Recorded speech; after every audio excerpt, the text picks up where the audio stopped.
united in our commitment to standing up against these provocations. 사진 찍기용 정상회담은 안 하겠다는 바이든 대통령은 국무부 대북협상 담당자들에게 상당한 권한을 부여할 것으로 예상됩니다. 워싱턴에서 SBS 김수영입니다. 먹방 찍는 오늘 거예요. 김여정 북한 노동당 부부장은 담화에서 북한 미사일 발사에 우려를 표시한 문재인 대통령을 미국산 앵무새라는 말로 비난했습니다. 북한이 추가적인 대남 행동을 예고한 거란 관측이 나옵니다. 안정식 북한 전문 기자입니다. 지난 16일 담화 이후 2주 만에 다시 나선 김여정은 문재인 대통령을 먹방 찍는 거야, 정면으로 얘랑아. 겨냥했습니다.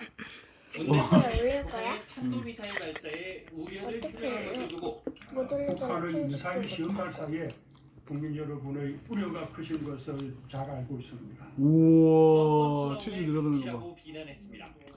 지난해 7월 문 대통령이 현무 포 미사일의 개발 성공을 보고받은 것을 거론하면서 왜 북한 미사일만 문제 삼느냐고 따졌습니다. 철면 피하, 초보적인 체면 상실같이 막말을 쏟아낸 김여정은 문 대통령을 미국산 앵무새라고까지 비아냥댔습니다. 청와대와 통일부는 강한 유감을 표시하면서 최소한의 예법은 지키라고 촉구했습니다. 지난 25일 탄도미사일 발사 뒤 북한은 리병천, 조철수, 김여정의 담화를 연이어 내놓으며 유엔 안보리와 우리 정부에 반발하고 있습니다. 미국에서 오늘 밤 열릴 것으로 보이는 유엔 안보리 회의 결과에 대해서는 대응 조치를 경고한 상태인데 김여정의 문 대통령 비난도 대남 행동의 예고편일 수 있습니다.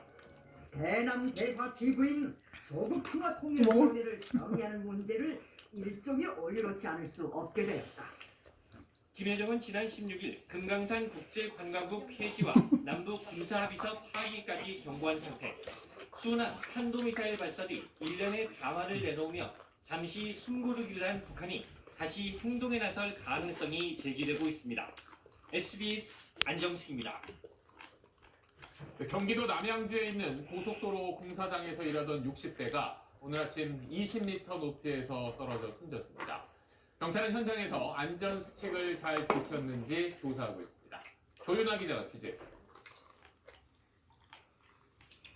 공사가 한창 혼자서 한 마리 진행되는 다 고속도로 먹겠다. 건설 현장에 구급대원들이 들어갑니다. 오늘 아침 8시 30분쯤 경기 남양주시 수도권 제2순환 고속도로 현장에서 60살 남성 A씨가 약 20m 높이에서 추락했습니다. 하청업체 소속 노동자인 A씨는 병원으로 옮겨졌지만 결국 숨졌습니다. 사고 당시 A씨는 교각의 거푸집을 제거하는 작업 중이었는데 볼트를 해체하다 아래로 추락한 겁니다. A씨는 사고 당시 안전모와 안전화는 착용하고 있었지만 안전대를 온전히 매지 않은 것으로 전해졌습니다. 높은 작업장에서 일할 때는 추락 방지를 위해 안전대라고 불리는 밧줄과 연결된 고리를 허리 양쪽에 착용해야 합니다. 하지만 사고 당시 한쪽만 매고 있었던 것으로 알려졌습니다. 몸에다가 고리 같은 거 걸고서 안전대를 2개를 매고 해야 하는데 이제 1개를 이제 하고 작업했던 걸로 알고 있습니다.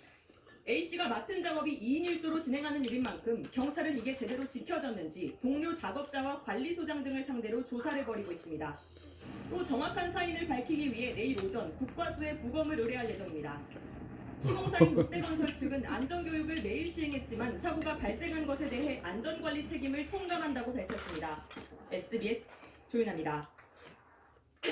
코로나 때문에 요즘 학교 수업이나 회의를 화상으로 하는 곳이 많습니다. 그런데 여러 명이 듣고 있는 화상 수업에 갑자기 들어와서 음란물을 올리거나 욕설을 쏟아내는 사람들이 있습니다. 함께 쓰는 비밀번호만 알면 누구나 수업에 접속할 수 있다 보니까 이런 일이 생기는 겁니다. 하정현 기자가 취재했습니다. 경기도 안양에서 고등학교에 다니는 A군은 지난 17일 화상 수업 도중 황당한 일을 겪었습니다. 와, 잘 먹는다 400명 진짜. 가까운 학생들이 참여한 수업에 일대